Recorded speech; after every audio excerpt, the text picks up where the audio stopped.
महाराष्ट्र की राजनीति में अचानक हुआ बड़ा उलटफेर, बन गई ट्रिपल इंजन सरकार, मगर खड़े हो रहे बड़े सवाल। क्या होगा राष्ट्रवादी कांग्रेस पार्टी का, क्या होगा शिवसेना और मुख्यमंत्री एकनाथ शिंदे का, क्या होगा महाविकास आघाड़ी का।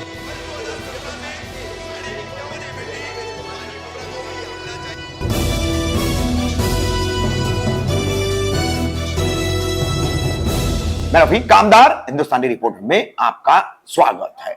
वर्ष 2019 के विधानसभा चुनावों के बाद भारतीय जनता पार्टी और शिवसेना की युति टूटने के बाद, चुनाव जीतने के बाद युति टूटी और महाविकास आघाड़ी ने जन्म लिया। मगर इस महाविकास आघाड़ी के जन्म लेने से पहले भाजपा और राष्ट्रवादी कांग्रेस पार्टी एनसीपी का गठबंधन होकर सुबह तड़के का शपथ ग्रहण समारोह हुआ, जिसमें मुख्यमंत्री के तौर पर देवेंद्र फडणवीस और बाद में अजीत पवार ने उप मुख्यमंत्री पद की शपथ ली थी। मगर ये केवल 2 से 3 दिन के अंदर ही पूरा मामला टाई फिस हो गया। फिर एक बार 2 जुलाई 2023 को महाराष्ट्र विधानसभा में विपक्षी नेता पद पर राष्ट्रवादी कांग्रेस पार्टी के विधिमंडल गुट के नेता अजीत पवार ने फिर एक बार उप मुख्यमंत्री पद की शपथ ली। 3.5 वर्षों में कुल तीसरी बार उप मुख्यमंत्री के तौर पर अजीत पवार ने शपथ ग्रहण किया है। अब ये ताना बाना अचानक कैसे बना? 2 जुलाई रविवार का दिन अजीत पवार के बंगले पर पार्टी के सभी विधायकों की, वरिष्ठ नेताओं की, सांसदों की एक बैठक, और उस बैठक के बाद भगदड़ सी मच गई।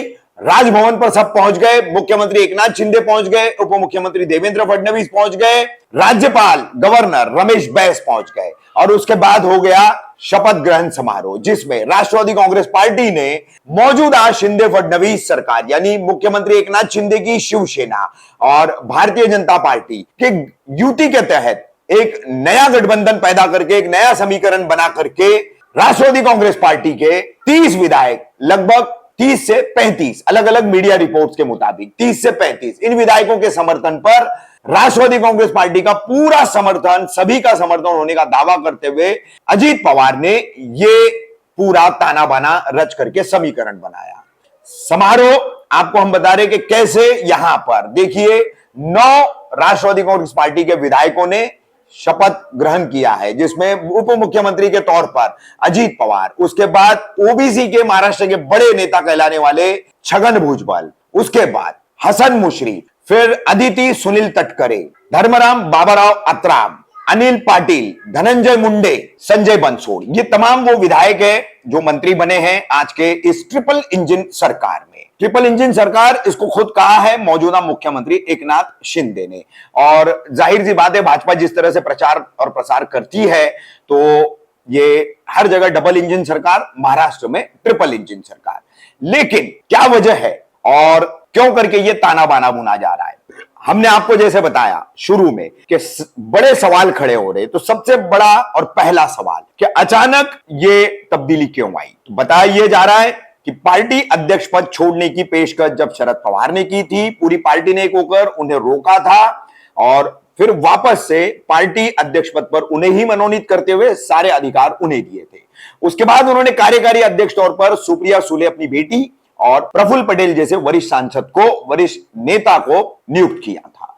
अन्य भी और उन्होंने नियुक्तियां की। अचानक पार्टी में इतने बड़े पैमाने पर साइडलाइन किए जाने से अजीत दादा पवार नाराज थे, ऐसा सूत्रों का कहना है। साथ ही पटना में जो विपक्षी दलों की एकता पर मुख्यमंत्री नीतीश कुमार ने जो बैठक बुलाई थी, उस दौरान भी उन्हें साइडलाइन किया गया, और शरद पवार वहां जिस तरह से पहुंचे और जिस तरह से राहुल गांधी को शरद पवार अब प्रमोट कर रहे हैं, वो भी अजीत पवार को नागवार गुजर रहा है, ऐसा अंदरूनी सूत्रों का कहना है। तो ये कारण बताए जा रहे हैं अजीत पवार द्वारा अचानक ये फैसला लेना, पार्टी के विधायकों को अपने पीछे, लगभग 30 से 35 विधायकों को एक करना और ट्रिपल इंजन सरकार का महाराष्ट्र में बनाना। अब दूसरी तरफ आपको बता दें कि हम सबसे पहले आपको वरिष्ठ पत्रकार है राजदीप सरदेसाई, उनका ट्वीट बताते हैं। देखिए ये ट्वीट में वो क्या कह रहे हैं, और ये बात बिल्कुल सभी लोगों तक पहुंची हुई है और सभी लोग इससे भली भांति अवगत है कि ये 9 लोग अजीत पवार से लेकर के अनिल पाटिल तक के, जिसमें ये 9 लोग जो हैं जिन्होंने मंत्री पद की शपथ ली है, इन सबके खिलाफ ईडी, एसीबी, आईटी ऐसी अलग अलग सरकारी एजेंसियों द्वारा छापामारी और जांच की जा रही थी। हसन मुश्रीफ मार्च अप्रैल ऐसे 2 महीनों में हालांकि जनवरी में भी शुरुआत में शक्कर कारखानों पर, उनके कार्यालयों पर, उनके पुणे से संबंधित बिजनेस पार्टनरों पर ऐसे कई जगह छापेमारी ईडी ने की। तो ये एक बहुत बड़ा कारण बताया जा रहा है कि एनसीपी के इस बड़े धड़े ने जो है भाजपा के साथ जाकर के ट्रिपल इंजन की सरकार बनाना कबूल किया है। अब इस पूरे घटनाक्रम में आपको बता दें, एक सबसे बड़ा सवाल खड़ा किया जा रहा है खुद राष्ट्रवादी कांग्रेस पार्टी के सुप्रीमो शरद पवार पर। क्या शरद पवार की अनुमति के बगैर यह संभव है? क्या यह हो सकता है? तो कई सारे लोगों का कहना है कि जिस तरह से अभी तक शरद पवार इस पूरे घटनाक्रम को लेकर मीडिया का सामना कर रहे, मीडिया के सवालों का जवाब दे रहे, तो वो थोड़ा सा गोलमोल नजर आ रहा है। साफ तौर पर शरद पवार भी बात नहीं कर रहे। और सबसे बड़ी बात, शरद पवार के खास कहलाने वाले, दाएं बाएं कहलाने वाले छगन भुजबल, दिलीप वलसे पाटिल और हसन मुशर्रफ ये बता रहे कि ये किस तरह से जा सकते हैं बगैर शरद पवार की अनुमति के। ये सबसे बड़ा संदेह जो है इन तीनों का अजित पवार के साथ जाना, यह पैदा कर रहा है संदेह कि वो कैसे शरद पवार की अनुमति के बगैर जा सकते हैं। और प्रफुल्ल पटेल भी उस खेमे में दिखाई दे रहे, क्योंकि शपथ ग्रहण समारोह के बाद मीडिया से बात करने के दौरान अजित पवार के साथ छगन भुजबल भी थे, तो प्रफुल्ल पटेल भी साथ में मौजूद थे।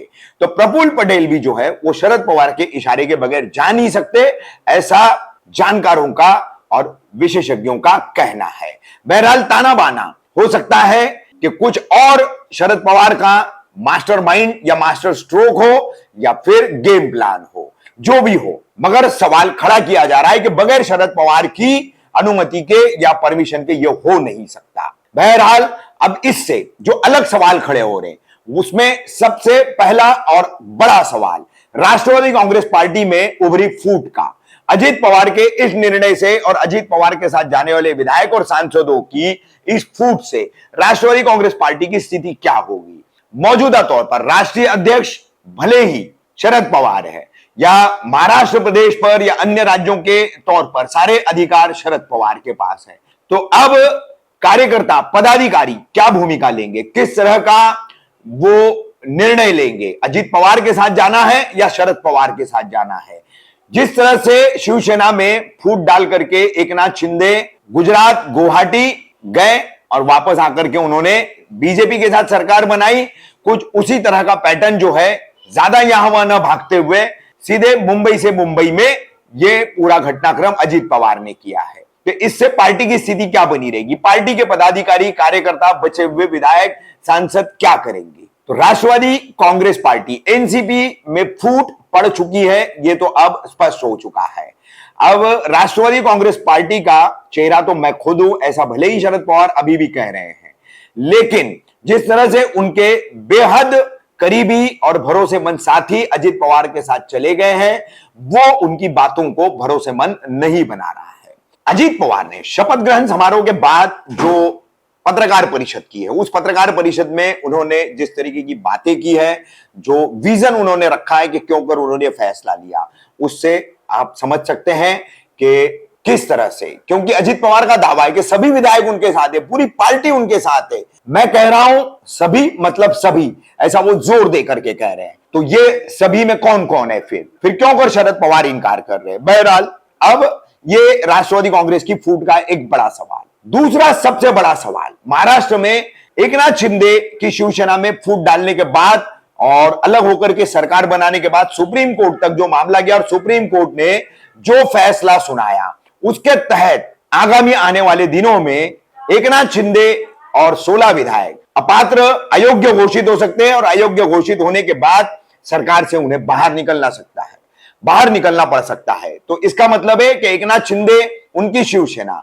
भाजपा के लिए कोई मायने उस वक्त नहीं रखेगी और उसीलिए उस वक्त का डैमेज कंट्रोल तुरंत न करना पड़े, इसलिए बीजेपी ने एनसीपी के साथ अजित पवार के साथ हाथ मिला करके ये पहले से ही तरतीब अपनी बना करके भविष्य के संकट को अभी से ही दूर करने की तजवीज कर ली है, ऐसा भी कहा जा रहा है। तो ऐसे में सुप्रीम कोर्ट के फैसले पर अगर मुख्यमंत्री एकनाथ शिंदे की शिवसेना, उनके पहले 16 विधायक और बाद के अन्य विधायक अगर अयोग्य घोषित होते हैं तो भाजपा को सरकार चलाने में कोई अड़चन नहीं होगी, मगर मुख्यमंत्री एकनाथ शिंदे, उनके साथी विधायक और उनकी दावा की गई शिवसेना, इसका अस्तित्व क्या रहेगा? क्या होगा? बीजेपी ने इस्तेमाल किया और छोड़ दिया, कहीं ऐसी तो स्थिति मुख्यमंत्री एकनाथ शिंदे और उनकी पार्टी की बन तो नहीं जाएगी? ये भी एक सवाल खड़ा कर रहे हैं, क्योंकि इस पर शुरू से शिवसेना के सांसद प्रवक्ता संजय राउत लगातार कह रहे हैं और उन्होंने आज फिर इस बात को ट्विटर पर और मीडिया के सामने दोहराया है। अब तीसरा बड़ा सबसे सवाल, महाविकास आघाड़ी का क्या होगा? तो अब शिवसेना के दो गुट हो करके, एक भाजपा के साथ है, एक कांग्रेस के साथ है। अब एनसीपी में भी दो गुट हो गए, एक भाजपा के साथ है, एक कांग्रेस के साथ है। तो क्या होगा महाविकास आघाड़ी का? किस तरह से महाविकास आघाड़ी अब फिर से खड़ी होगी? शरद पवार, उद्धव ठाकरे और कांग्रेस के नेता कैसे इस डैमेज कंट्रोल को हैंडल करेंगे? किस तरीके से इन स्थितियों का सामना करेंगे? इन स्थितियों का सामना करने के लिए शरद पवार क्या रणनीति अपनाते हैं? 6 तारीख को उन्होंने पार्टी के पदाधिकारियों की बैठक बुलाई है और कहा है कि उन्हें ये अपेक्षित था, उन्हें ये अंदाजा था कि ऐसा कुछ होगा और होने वाला है, मगर उन्होंने जताया कि प्रफुल्ल पटेल और सुनील तटकरे से उन्हें ये उम्मीद नहीं थी। तो क्या कहना चाह रहे हैं और क्या उसके अंदर से नहीं कहना चाह रहे, ये तो शरद पवार ही जाने, और उनकी रोटी घुमाने वाली नीति, भाकरी फिरौली पाइजे, ये जो नीति है ये वही जाने। तो कुल मिलाकर के अब शरद पवार का कहना है कि वो पार्टी को फिर से लोगों के बीच जाकर के खड़ा करेंगे। कैसा साथ उन्हें मिलेगा शिवसेना उद्धव बाला साहेब ठाकरे और कांग्रेस का, ये सब कुछ इस पर निर्भर करता है वर्ष 2024 की साझा विपक्षी एकता को। मगर ट्रिपल इंजन सरकार के इस ताने बाने ने झटका तो दे दिया है, इसमें कोई संदेह नहीं। अब महाराष्ट्र की जनता आने वाले लोकसभा और विधानसभा चुनावों में ये जो सत्ता का गेम है और भ्रष्टाचार छुपाना है, भ्रष्टाचार करके खुद को बचाना है, तो जोड़ तोड़ करके भाजपा के इशारे पर सरकार बनाना है। यही मूल मंत्र अब क्षत्रिय दलों के पास या रीजनल पार्टियों के पास बचा हुआ है, यही इससे साफ हो रहा है। अब इसमें शरद पवार ने राष्ट्रवादी कांग्रेस पार्टी में फौरन 6 तारीख की मीटिंग का ऐलान करने के बाद तो ये एक कदम उठा लिया है कि विपक्षी नेता पद पर, विधानसभा के विपक्षी नेता पद पर उनके बेहद करीबी, एक तरह से दत्तक पुत्र माने जाने वाले कलवा मुमरा के विधायक जितेंद्र आवाड़ की नियुक्ति कर दी है। पार्टी के विप पद पर भी, यानी प्रतोद पद पर भी जितेंद्र आवाड़ की ही नियुक्ति कर दी है। गेले ते कावड़े राहिले ते मावड़े, ऐसा कहते हुए उनका पार्टी कार्यालय पर स्वागत किया गया है। और अब जितेंद्र आवाड़ जो है, जो अक्सर अपने गॉडफादर शरद पवार को लेकर बेहद जज्बाती और भावनिक हो जाते हैं, वो किस तरह से अपनी इन नई जिम्मेदारियों को निभाते हैं और कैसे महाविकास आघाड़ी को मजबूत करने में भूमिका निभाते हैं, ये भी देखना दिलचस्प होगा। ठीक तरह से सुनो, 1984 के बाद अपने देश में कोई भी एक ऐसा नेता कि उनके नेतृत्व में देश आगे जा रहा है, ऐसा कभी हुआ नहीं। अलग अलग गुट को एक करके देश को चलाने की कोशिश की गई, लेकिन 9 साल आपने देखे होंगे, उसमें नरेंद्र मोदी साहब का नेतृत्व में आज देश काम कर रहा है। वो बाहर भी पॉपुलर है, यानी अब्रॉड, बाहर अगर कोई भी देश में जाते हैं अपने भारत की तरफ से, तो सब उनको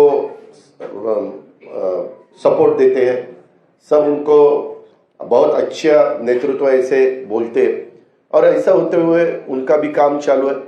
और ये काम करते वक्त आपने भी देखा वंदे भारत ट्रेन हो या अलग अलग बहुत से कुछ रोड्स हो, नेशनल हाईवे के जो कुछ काम हुआ है या 9-10 साल में, वह जो अगर आपने देखा बाकी की डेवलपमेंट के बारे में, ऐसे सब ठीक तरह से चालू है।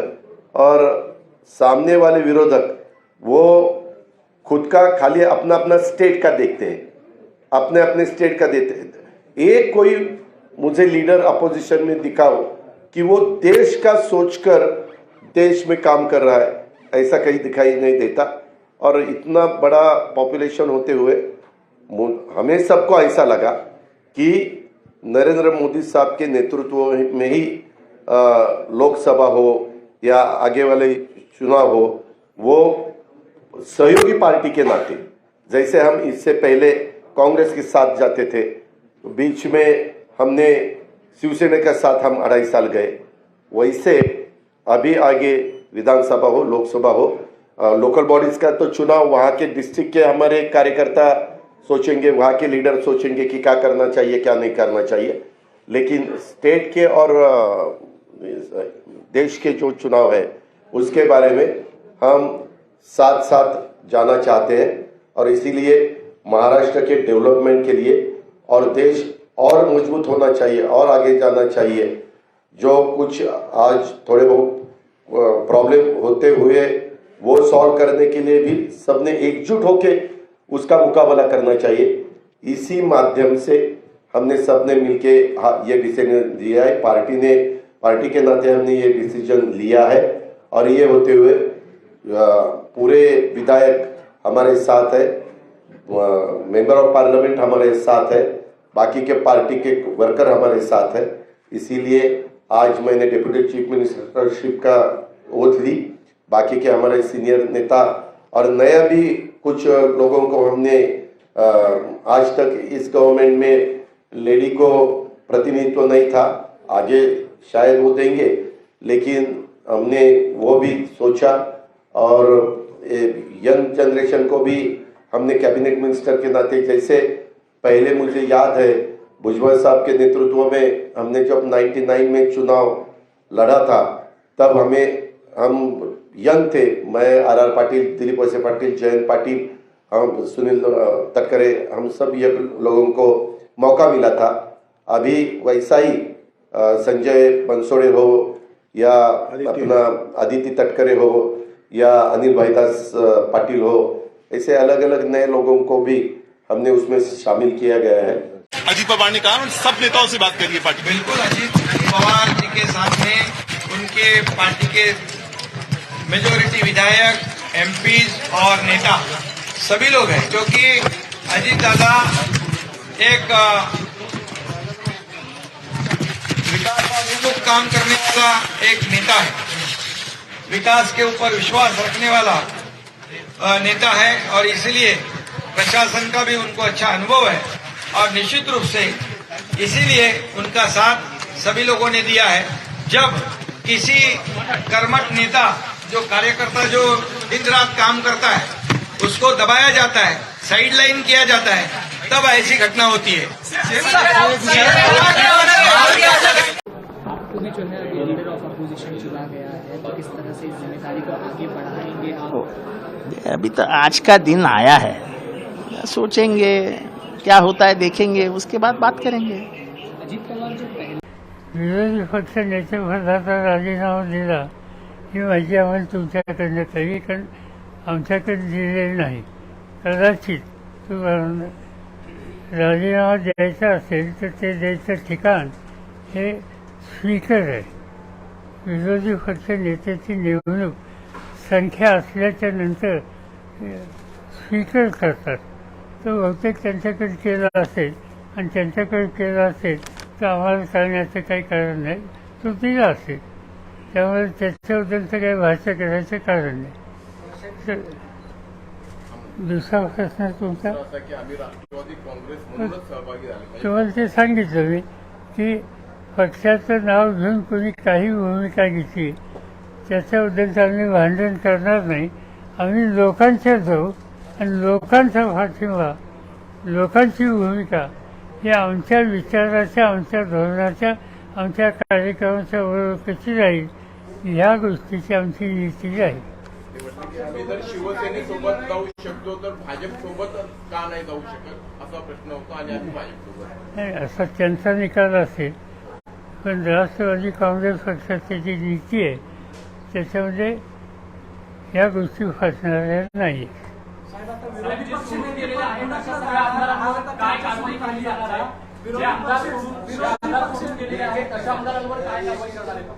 विरोधी पक्ष नेतेपदाचा कुणाकडे जाणार? दादांनी राजीनामा दिलाय, नाही असं आहे आपल्याकडे आहे का ते आत्ताच मी सांगू शकत नाही, कारण राजीनामा दिल्यानंतर उद्या विरोधी पक्ष नेत्याची नियुक्ती करायची असेल तर हा अधिकार महाराष्ट्राच्या विधानसभेच्या अध्यक्षाला आहे, त्यामुळे त्यांचा निर्णय मी देऊ शकत नाही।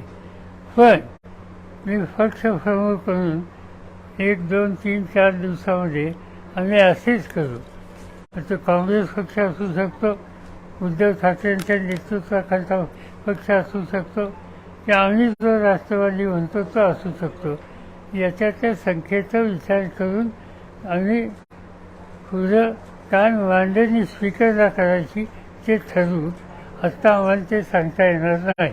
साहेब तुम्ही कार्यकर्त्यांना काय आवाहन कराल, कारण त्यांची खूप गोष्टी होते ज्यावेळेस असं काही होतं. मला महाराष्ट्रातल्या कार्यकर्त्यांचा माझा प्रखर विश्वास आहे.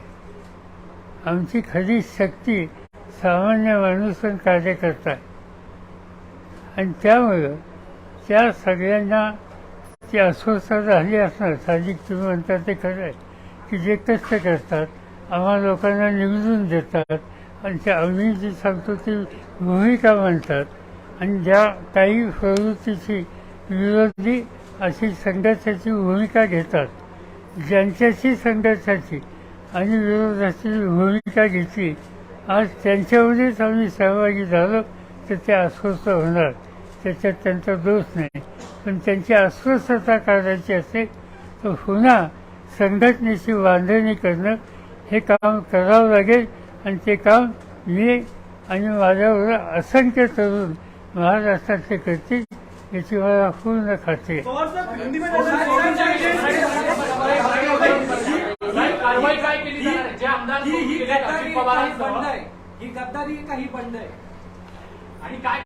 असं आहे की हा पक्षाच्या धोरणाचा विषय नाही. पक्षाच्या धोरणाची विसंगत पावलं कोणी टाकलेली असतील तर ती पक्षाच्या दृष्टीने योग्य नाही. त्यासाठी पक्षाचे जे प्रमुख लोक आहेत ते बसतील आणि त्या संबंधीचा निकाल घेतील. फक्त एकच आहे, हा निकाल एकटा व्यक्ती घेणं योग्य नाही. त्यामुळे बाकीच्या सहकाऱ्यांना महाराष्ट्राचे जे अध्यक्ष आहेत जयंत पाटील किंवा बाकीचे त्या सगळ्यांची आम्हाला बोलणं करावं लागेल. पण एक गोष्ट या ठिकाणी मला सांगता येईल आणि ती म्हणजे मी पक्षाचा अध्यक्ष आहे. मी काही पदाधिकाऱ्यांची नेमणूक केलेली आहे, काहींच्या जबाबदारी टाकलेली आहे. उदाहरणार्थ जनरल सेक्रेटरी म्हणून तटकरेंची नेमणूक मी केलेली आहे आणि जनरल सेक्रेटरी म्हणून प्रफुल्ल पटेल यांची नेमणूक मी केलेली आहे.